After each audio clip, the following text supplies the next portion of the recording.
Mesdames et messieurs, soyez salués où que vous soyez, partout à travers les quatre coins du globe. Alors, c'est très chaud sur les États-Unis d'Amérique. Plus rien ne va. Washington vient de faire ses aveux d'échec très cuisantes, très écrasantes face à la Fédération de Russie, face aux ours de la taïga. Pour la première fois que les États-Unis d'Amérique reconnaissent leur échec concernant leurs différents matériels tels que ce fameux char Abrams qui avait été vanté par les États-Unis d'Amérique et par une propagande inédite des médias otaniens et occidentaux. Comment le char Abrams va s'envoler, quittant l'Ukraine, quittant Kiev, ça ira atterrir sur le palais présidentiel de Vladimir Poutine, comment ça va marcher sur tout le Kremlin, sur tout Moscou. Mesdames, mesdemoiselles et messieurs, aujourd'hui, Washington reconnaît que ses propres chars sont des chars incompétents sur le terrain, sur les lignes de front. Qui est-ce qui fait cette déclaration? Il s'agit de M. Sullivan. Qui est-il? M. Sullivan est l'assistant du président chargé de la sécurité nationale américaine. Donc c'est un haut cadre de l'administration américaine. Il ne l'a pas fait au hasard. Ils ont vu ce qui s'est passé sur le front. Et les Russes avaient dit qu'il n'y a pas du matériel efficace pour combattre les Russes. Et oui, il n'y a pas un matériel que les États-Unis d'Amérique et les Otaniens vont donner à l'Ukraine pour combattre les Russes et infliger une défaite à la Russie. La Russie avait dit, Poutine plus précisément avait dit qu'ils ont tous les équipements essentiels adéquats tels que des chars T-90, tels que des chars T-14 Armata. Ils ont une série de chars invincibles. Mais le monde n'avait pas compris. Le monde avait douté. Aujourd'hui, les États-Unis d'Amérique reconnaissent ouvertement. Ah oui, c'est une défaite écrasante. Alors, quel serait le sort de Volodymyr Zelensky si les États-Unis d'Amérique n'ont pas du matériel adéquat qu'il faut pour combattre la Russie? Comment l'Ukraine va combattre la Fédération de Russie? Chers dames, chers messieurs, avant de continuer sur ces multiples déclarations, je vous prie d'abord de mettre suffisamment de j'aime pour sécuriser la vidéo en question. Surtout, s'il vous plaît, YouTube, j'ai confiance. Je vous tire un coup de chapeau parce que vous êtes incroyables, mesdames et messieurs. Vraiment, coup de chapeau à vous. Et continuez de partager la vidéoconférence dans tous les groupes possibles pour permettre à nos différents frères qui veulent nous rejoindre, qui ne savent pas comment faire, pour qu'ils puissent être avec nous. Vous comprenez? On a nos frères partout qui veulent avoir des actualités internationales, mais ils ne savent pas comment faire. Et dès que vous êtes là, sur YouTube, que ce soit par suggestion, que ce soit par des partages, veuillez cliquer rapidement sur le bouton s'abonner là, en dessous. Regardez là, il y a le bouton s'abonner. Cliquez dessus et activez la cloche. Cela vous permettra de ne plus rater nos différentes vidéos d'actualité et d'être à l'abri des informations. Vous comprenez? Ici, nous décortiquons des actualités à 360 degrés. Nous lisons sur les lignes, nous disons ce qui se passe, ce qui va se passer dans les prochains jours à venir. Mettez suffisamment de commentaires. Alors, qu'est-ce qu'ils disent? Mesdames et messieurs, c'est fort. Les États-Unis ont reconnu l'inefficacité du char Abrams en Ukraine. Ils ont reconnu l'inefficacité du char Abrams en Ukraine. C'est incroyable. Ah oui, c'est incroyable. Je vous jure, mesdames et messieurs. C'est incroyable. Où est la propagande occidentale? Il faut qu'on se dise des vérités. Je vous dis toujours, eux, ils mangent sur des plats, nous on lèche et on mâche les os en aval. Pendant que eux, ils sucent ces os. Mais nous, on lèche les plats qu'ils ont mangés dessus, on mâche les os et on avale. Pour leur montrer que nous disons des vérités depuis la nuit des temps.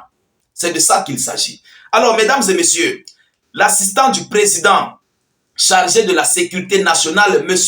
Sullivan, a déclaré que le principal char américain n'est pas l'équipement le plus efficace en Ukraine. Il n'est pas l'équipement le plus efficace en Ukraine. Ça parle beaucoup. Et le char Abrams est l'un des gigantesques chars des États-Unis d'Amérique.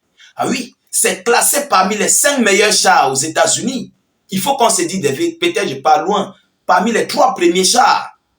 Les chars de combat aux États-Unis d'Amérique. Mais si le char Abrams n'est pas efficace pour combattre les Russes, mais ça, automatiquement, ils sont en train de dire que voilà, c'est une défaite pour l'Ukraine. Est-ce qu'ils vont encore envoyer ces chars prochainement à l'Ukraine? La question reste posée. Ça serait toujours écrasé. Ça ira toujours en fumée. Vous comprenez? Parce que les Russes ont déjà des systèmes, des moyens, des stratégies pour écraser ces chars. Ils sont incontestables, les Russes. Alors, ils disent, je cite, ces chars Abrahams ont fait sous-équipés parce qu'ils ne constituent pas l'équipement le plus utile pour eux au combat, a déclaré M. Sullivan.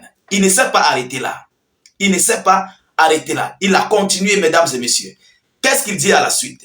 En outre, il a noté que les forces armées ukrainiennes ne disposent pas de suffisamment de pilotes pour libérer le potentiel de combat. Des F-16 américains. Parce que vous savez, ils avaient envoyé une première tranche des F-16 américains. Ils doivent envoyer une seconde tranche. Mais l'Ukraine n'a pas de pilotes.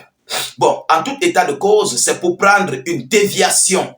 C'est pour prendre un raccourci pour dire à l'Ukraine, nous n'allons pas vous envoyer des avions de combat F-16, le reste des avions de combat. C'est ce que cela veut dire. Parce qu'ils voient, la Russie écrase complètement ces avions et ces chars sur les lignes de front, dans les combats. Ah oui, ils ne peuvent pas faire face aux Russes. Parce qu'ici, ils envoient, c'est un argent perdu. C'est un argent jeté. C'est un argent qui ne sert en fait à rien. Mesdames et messieurs, c'est par là qu'ils doivent comprendre, que les Ukrainiens en fait doivent comprendre que la Russie est imbattable. La Russie est invincible. Il faut qu'on se dise des vérités. Meilleur avion de combat, on a les F-35. Si je ne fais pas erreur, il y a même encore plus. Vous comprenez? Les meilleurs chars, nous avons les T-94, T-14 Armata. Vous comprenez? Les meilleurs sous-marins, nous avons des Belgorod, qu'on appelle, voilà, vous connaissez. Meilleur quoi encore? Tout, la plupart des choses, ce n'est pas pour rien que la Russie est désormais la première puissance militaire au monde. Parce que eux-mêmes, les États-Unis qui donnent ces scores, ces chiffres, ont reconnu. Ils ont reconnu l'efficacité de la Russie, la modernisation des armes de combat de la Fédération de Russie. Et c'est là que l'Ukraine, s'ils sont sages, ils doivent tirer une sonnette d'alarme. Ils doivent comprendre qu'ils ne pourront pas. Si déjà leurs alliés américains sur qui ils comptent comprennent déjà qu'ils ne peuvent pas, ils doivent se rabaisser, ils doivent comprendre qu'ils ne pourront pas. Ah oui, parce que si c'était moi, Volodymyr Zelensky, à sa place, je devais renoncer à ce conflit. Je devais renoncer. Si déjà nos meilleurs partenaires commencent à envoyer leur aveu d'échec, ce qui veut dire que nous, quel serait notre sort? Quel serait le sort des Ukrainiens sur le combat? Ça serait on va jouer dans le perdant club. On va jouer complètement dans la négativité au niveau des lignes de front. Ah oui, nos hommes vont tomber sur le front comme des fourmis. Vous comprenez? Alors il faut que M. Zelensky comprenne qu'il est temps d'aller sur la table de négociation. Tout ce qu'il veut manigancer avec ses alliés otaniens serait complètement voué à l'échec. Il faut qu'il comprenne ça. Parce que si les États-Unis n'ont pas un matériel efficace, combien de fois l'OTAN, combien de fois, comment dirais-je, combien de fois l'Occident? Vous voyez que c'est une défaite. C'est une défaite pour Zelensky et ses alliés. Ils ne pourront pas. Oui, parce que tous les meilleurs équipements qui ont été envoyés, même les patriotes, systèmes de défense, ont été écrasés. Donc, Zelensky doit comprendre aujourd'hui qu'il ne peut pas. Même les F-16 qui ont été envoyés, la Russie a écrasé. Je ne peux pas citer. Continuez de citer en commentaire, s'il vous plaît. Continuez de mettre tout ce que la Russie a écrasé en commentaire. Et ce qu'on attend, ce sont ces systèmes de défense aérienne qu'on appelle Tchad. Oui, Tchad. Il faut que Oreshnik passe dessus. J'ai prié Dieu que les États-Unis envoient le système Tchad. Je sais que la Russie va passer dessus. Et oui, la Russie passera dessus. Ça, on ne doit même pas se déranger. Tant que Oreshnik est là, on ne doit même pas se casser la tête. Mesdames et messieurs, le noisetier, on l'appelle le noisetier. Il ne loupe pas sa cible. Alors, mesdames, mesdemoiselles et messieurs, voilà l'information que j'avais à vous relayer dans cette vidéoconférence. Veuillez partager au maximum cette actualité le plus fort que possible. Mettez-la partout à travers le monde et surtout sécurisez-la avec un maximum de j'aime. mettez suffisamment de j'aime et mettez cette vidéo dans les groupes WhatsApp, Facebook, Instagram, partout où vous pouvez être connecté. N'hésitez pas, s'il vous plaît, de mettre suffisamment de commentaires. Si vous n'avez rien à écrire, mettez salut état d'urgence en commentaire. Vous qui nous suivez sur YouTube, sur Facebook, pour s'abonner à nos différents canaux sur YouTube, cliquez sur le bouton s'abonner juste là en dessous. Sur Facebook, cliquez là, sur suivre en dessus juste là en bleu et activez la cloche. Ceux qui sont sur Facebook, pour nous rejoindre sur notre chaîne YouTube, le lien de notre chaîne se trouve en commentaire. Cliquez dans la zone de commentaires, le tout premier commentaire, cliquez sur le lien bleu. Cliquez sur le lien bleu, ça va s'ouvrir automatiquement et ça va vous conduire sur notre chaîne YouTube. Dès lors que vous êtes là, cliquez sur le bouton s'abonner et puis vous activez la cloche de notification pour ne plus rater nos prochaines vidéos d'actualité. Je vous reviens tout à l'heure pour une prochaine série d'actualités. Soyez encore salués une fois de plus. Ciao, ciao.